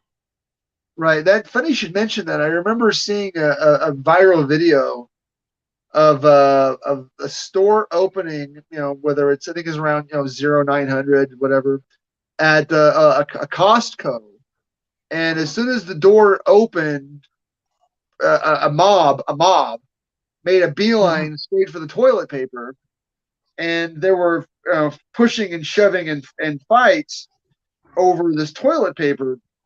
And the point of the video, Shadow, was that people thought it was cute. Ha ha, look how funny this is. But the takeaway I took from it was how incredibly frightening if people will riot and push and shove over bottled water and toilet paper and really what amounts to a novelty, a non-emergent situation. How would those Mhm. same people be if it was something that was essential and vital? If it was the last bag of flour in the store, how would people be? And so at that point, I resolved myself to not be in that situation. One thing I want to make one point regarding tools and tool usage and being this kind of person to anyone out there who's new. I want you to examine your situation and I want you to commit yourself to a lifestyle of avoidance, deselection, and de escalation. If you're going to be this person, you have to avoid the toilet paper riot at the Costco. If you're going to be this person, you have to avoid getting into a altercation with your loudmouth uncle at the family reunion. If you're going to be this person, you can't get into a drunken brawl at the Buffalo Wild Wings. You have to be in all cases in all situations the quote unquote better man. Or the if you gray man. can't, if you can't control your temper, if you can't control your desire for braggadocio or hubris or involving yourself in other people's affairs, this lifestyle might not be for you. That's just a stern and sincere warning on my part. I do believe that you, yes, you out there, gentle viewer, have the capacity to learn these things, but I want you to know that it's not what you think, especially if you're going to be the quote unquote armed man. If you're going to be the armed man, you must also be the gray man. And Mhm. like you said, Shadow, it's scary when you see people rioting over toilet paper. Um, what fortunately I only have one woman in the house, so I don't go through toilet paper quite as fast as families that have 3 or 4 women in the house. But I did manage to keep my toilet paper supply up through the whole of COVID, the limited store hours. But if they'll Here's something I write want to share with you guys. During that time, there was only one thing that our local grocery stores had a limit on, and it's quite telling when you think about it. You just give it a minute. Microwave burritos. You were only allowed to buy two. well, who doesn't love microwave burritos? Right, right. But The reason why is because most people, that's their first thought when it comes to food is what can I microwave? Sure. And I need to eat right now. I can't even wait 30 seconds, to cook, to prepare a meal, to I don't know, actually use some flour and some salt and make something. No, Sure. I need it now. I can't wait. I need it now. That's the problem with modern society is people, 99% of them are going to go right to the microwave food aisle when it comes to survival. Those are going to be all the people who then, when you give them a care package of flour and pasta and things like that, are not going to have a They look freaking at you like clue. you've got an extra hole in your head. If you're the kind of person that does rely on microwave burritos, I would recommend going to getting a subscription to the warehouse store and buying 2 or 3 cases of them now, and ensuring that your freezer is full. Oh, my dear. Cindy, um, you want it all. There is no limit. There's literally no limit. You start with beans and rice. No, we're going to do a whole show on this, Cindy, soon. We're going to do a whole show on building levels of preparedness. And I don't want to scare you, girl or guy. I don't want to assume your gender. What I want you to No, do, she's a lady. what I want you to do, I don't know you from Adam's apple, but I want to reassure you. What I want you to do is I want you to start with enough food for a weekend, and I want you to look at your local needs. I promise, very soon, I want to do a whole show on building your threat matrix and building your preps by levels so that you can go from 0 to hero without scaring yourself, without breaking the bank, or leaving holes in your preparations. Too many people, they're going to go out and they're going to buy a $5,000 generator, and they're going to miss out on things like baby Water. formula. Whatever you need, your everybody's needs must be personal, they must be adaptable, and they must be evidence-based. And I promise we can do this together. Potassium iodine tablets for radiation. That's a big maybe. Again, I consider potassium iodine tablets and a calibrated dosimeter and a natural gas generator things that you do, and a parcel of land, 30 miles out of town. These are things that you do after you're prepared for a blizzard, after you're prepared for power outages, whatever it is that you have in your neighborhood. I'm not going to buy potassium iodine tablets until I'm prepared to not work for 6 months. I can't eat potassium iodine tablets if I'm laid off. So I want you, again, we're going to work on building your threat matrix and building your preparedness by levels. I showed Shadow, I've got a whole notebook, literally a whole notebook just on this subject. Mm-hmm. Every storm here, it's bread, milk, comfort foods. Yeah, I've seen where men are creatures of habit. How many times do you get off work? You're on your way home. You get a text message from Mrs. Paints Minis. Mrs. Paints Mini says, "Hey, can you pick up a gallon of milk and a dozen eggs on your way home?" Absolutely. So I'm driving home on X day, and I'm listening to the radio, and the radio comes on and says, "Blizzard warning for the weekend." Oh, shit. I better pick up some stuff on the way home. I'm on autopilot, dude. Complete autopilot. What do? I pick up a gallon of milk and a dozen eggs and a loaf of bread because I do it every single day on the way home from work.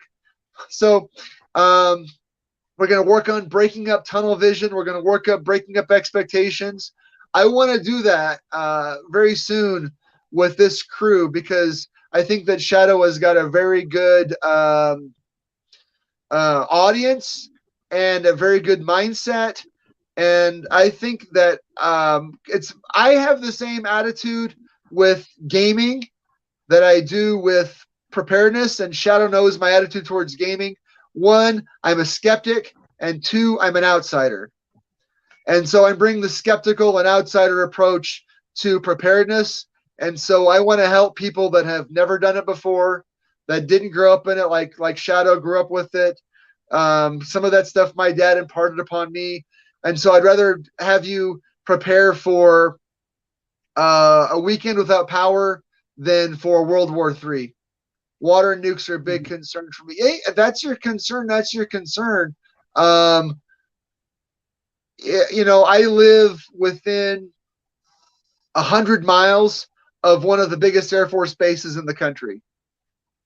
If there's a direct nuclear attack, my chances are pretty low. I want to listen to that show. You know, I'll make sure that I announce it on my show too. That'll be in the next couple of weeks. I know that Shadow and I have talked about it, but we haven't talked about it. So we just got to get it in the queue. I want to take you from level 0 to level 100 in a year or less. Mm-hmm. Slow, methodical, realistic steps. Look, this week we're going to get an extra case of water. Next, we're going to get some extra food. Then we're going to lay up 100 $1 bills. Why do you want 100 $1 bills? I'm going to share an experience with you that my father-in-law had a couple of months ago. We have blizzards where I live. And sometimes they're bad, sometimes they're not. There was a bad snowstorm. My father-in-law went to the local convenience store to gas up his truck.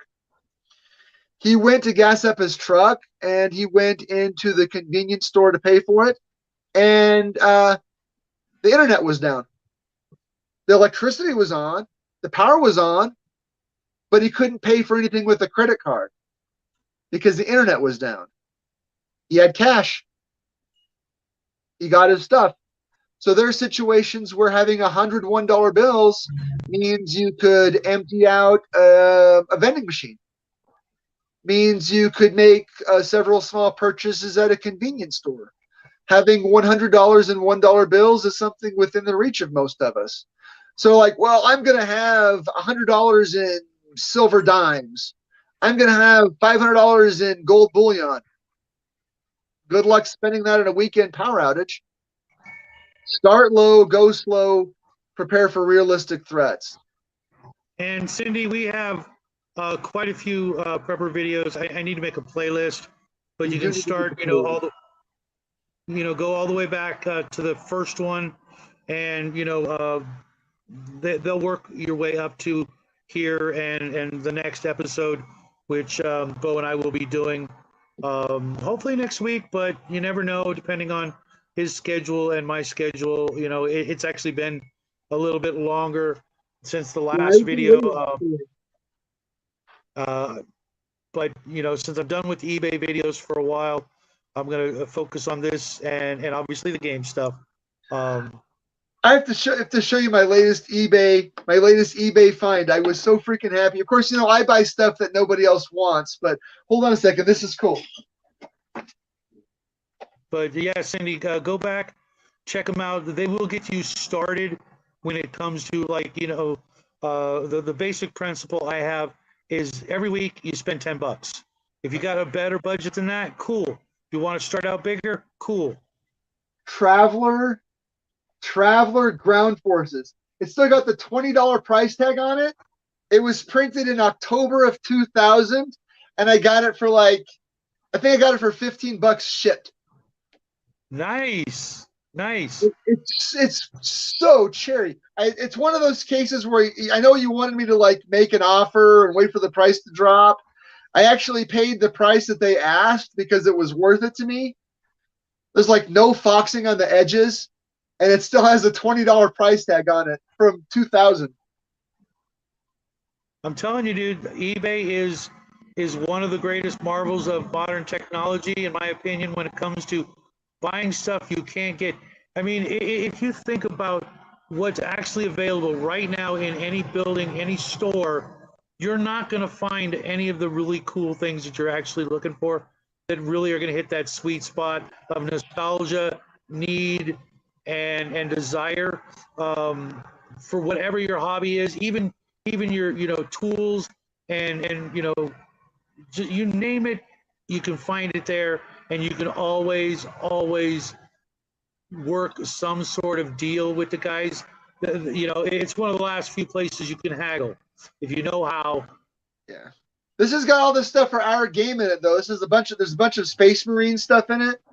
You know, Yeah, I might have to miss Friday's game, or at least be very late. I'm really bummed, but yeah, I'm something is not going to coming. be here. I think Kevin is running. I am actually taking my father-in-law. He is Oh, he is very, very, very sick, and I'm sorry to hear that. he's a big train guy. And there is a steam locomotive that runs between Durango and Silverton, Colorado, and he has never ridden on this train. So my wife and I are taking him up there this weekend so he can ride Wow, the commute. see, that's the kind of thinking that elevates us. You know, we're already in the prepper, but when it comes to being generous, look at this guy, man. Yeah, and I'm He's paying going for right for the everything. heartstrings. We've already bought all the tickets. We've booked the Airbnb. And he says, "Well, I want to buy something." I said, "If you want to buy some groceries when we get up there to the Airbnb," I said, "Hey, the stakes are on you. I paid for the room. I paid for the gas. I paid for the tickets. That's fine. We're gonna have a fun weekend with my in-laws. Um, I really want to buy the Green Army tent. Yeah, look, tents. No, Tents are not. I like tents. Um, again, where you stand depends on where you sit. Are you car camping? Are you truck camping? Are you backpacking? Whole different animal. What I would recommend, there are. I like Shadow's approach, but I want to modify that a little bit. What I would recommend is that it's $20, and then you spend $10 on groceries and $10 in your cash bin. And then when you can save enough cash for your bigger ticket items. I can't mhm, spend $10 on ammunition. I can't spend $10 on a firearm. I can't mhm. spend $10 on, you know, I don't whatever it is that's a bigger ticket purchase item. You know, um, I'm like the one guy that doesn't have to worry about what you're talking about when it comes to this because I've already made uh, plans for those eventualities.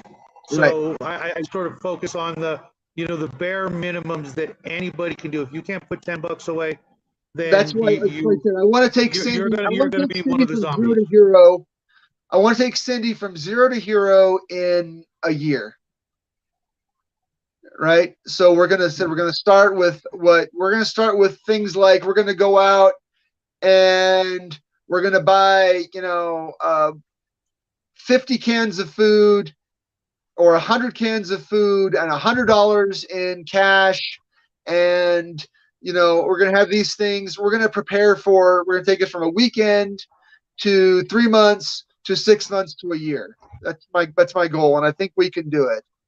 Mm-hmm. So whatever, but what I want, we're going to first talk about preparing for specific threats, and honestly, home defense, self defense, personal defense goes into that. And you have to ask yourself, what's your level of fitness? What's your level of training? I'm a fairly fit guy. I train hand to hand on a daily basis.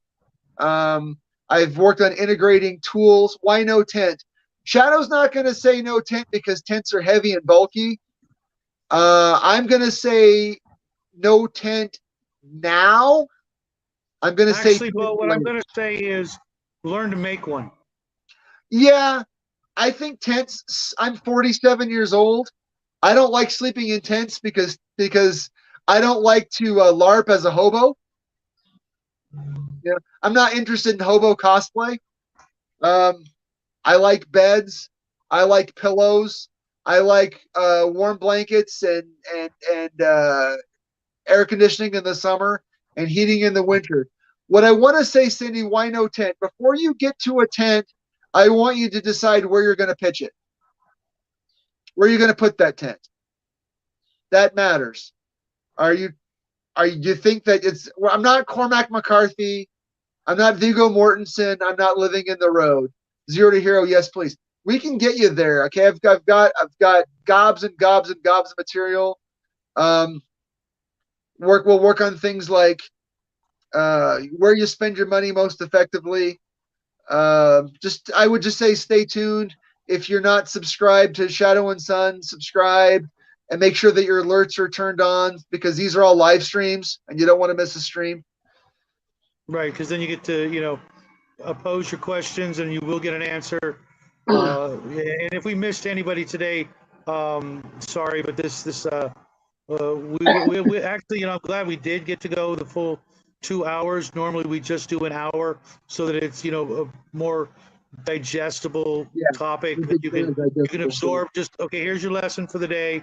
My absolute first lesson for everybody is a bag of beans and a bag of rice. That's your first lesson. And a pot. Right. Obviously, that's the first lesson. How much is up to you. Whether you want to get the big one, whether you want to scoop them into the bag yourself, I don't recommend doing that unless you've got a big, at Home Depot they've got those big buckets with the lids. Yeah. They're like $5. Those are great. Painter buckets, whatever you want to call them. Yeah. One for rice, one for beans. Date it, fill it, and forget about it. Use one on top of the other to stack them. The bottom, the rice on the bottom, the rice bucket on the bottom, and then put the beans bucket on top. That way the weight of the bean bucket will keep the rice bucket extra sealed, because beans don't go as bad as quickly as rice can. Yeah. And you want nothing going into the rice bucket. The bean bucket, you're going to have to soak those in water forever to be able, before you can eat them. And if you're going to store beans and rice, you should get used to eating beans and rice now, because it does require getting used to it. I've always been a fan of eat what you store and store what you eat. And then two, eventually I would like to do a show on appetite fatigue.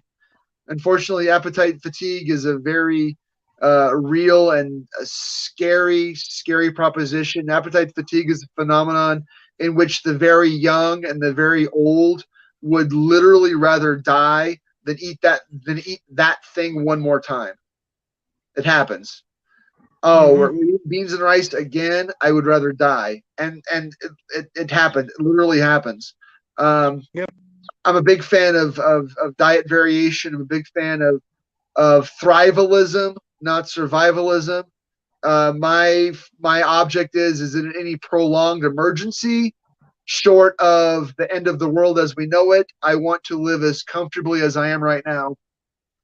I want to have a cake in the oven and a pot of soup on the stove, and I want to be eating well and comfortable and as seamlessly as possible, even in a anything short of a without rule of law situation. I would like to address those things. We have addressed that a little bit in the past, preparing for short-term disaster, longer-term disaster like a weekend power outage or a wildfire or something, or a temporary grid down scenario to a complete, utter, and total grid down scenario. Honestly and frankly, Shadow, I spend the least of my time dealing with a complete and total grid down, because I find it's the least realistic of all the other scenarios. I said earlier, I would hate to be prepared for the end of the world, but not be prepared for 6 months without a job. Yep. I'm more likely to be out of work for 6 months than I am to have outlaw mutant zombie bikers knocking at my door. Of course, there is always the possibility of riots. If 2021 taught us anything, it's that a riot can occur in a gated community. It happened. There were riots in gated communities back east. So I don't care where you live. I don't care what you do or how much money you have. I think we can find a way to make the most of your situation. If you're an apartment dweller in the inner city, we can help you. If you're living on 40 acres in Billings, Montana, we can help you. If you are living on a compound in the middle of nowhere, Wyoming, and you have a 50,000 kilowatt generator and a private jet, call me. I'm up for adoption. Thank you, Cindy. We're going to end the show here, but Cindy and everybody else out there, if we've helped one person, do us a favor, go out and help one other person. Yeah, pay it forward, people. Love one another. Logically, it will be your own family, but if you're like me and you can't stand them or they're all deceased, then find someone you actually do like and care about, and start helping them out. Maybe maybe you can afford to when you buy a bag of beans, you get one for them too. Maybe it's a little old lady down the street, something like that. Because you're not going to get out of this, on your own. You need to make those connections with folks. You need to be able to rely on those people, not worry about those people. And if you could make your whole neighborhood ready and prepared, then you guys will make it out. But if you think you're going to make it out by yourself, you are sorely mistaken. Unless you're that one Grizzly Adams guy who's going to go off to Canada and build himself a cabin with nothing but a buck knife, and a pot to piss in. You're probably not that guy, and you're probably not going to make it. And even then, you're probably going to get eaten by a bear. So we hope this was helpful. We hope you guys had fun, even though this is kind of a, downer of a subject for a channel such as ours. But, it's the least I can do. And I know Bo feels the same way. We've been blessed so much to be part of this hobby and this community of online weirdos that we're incredibly grateful. And what better way than to share our expertise and experience with folks out there. I know a lot of you guys are on the same page, maybe even a little bit ahead of us in different departments, but being able to talk and network, so to speak, and trade ideas back and forth. I know I learned a couple of things just from hanging out here today. One of them I learned is that I'm freaking hungry and I'm gonna go have some lunch. I hope you guys have a wonderful day. Thank you guys for all showing up. And it's almost the 4th of July. Have a wonderful 4th of July if I don't see you by then. And happy trails. Oh. Stay out of the yards this weekend. Stay off the roads if you can help it. Stay away from the idiots. Stay out of the ER because I don't want to see you in the hospital. So, and I bid you peace. Once again, I'm at Bo Paints Minis, and this is the Shadow and Sun Show.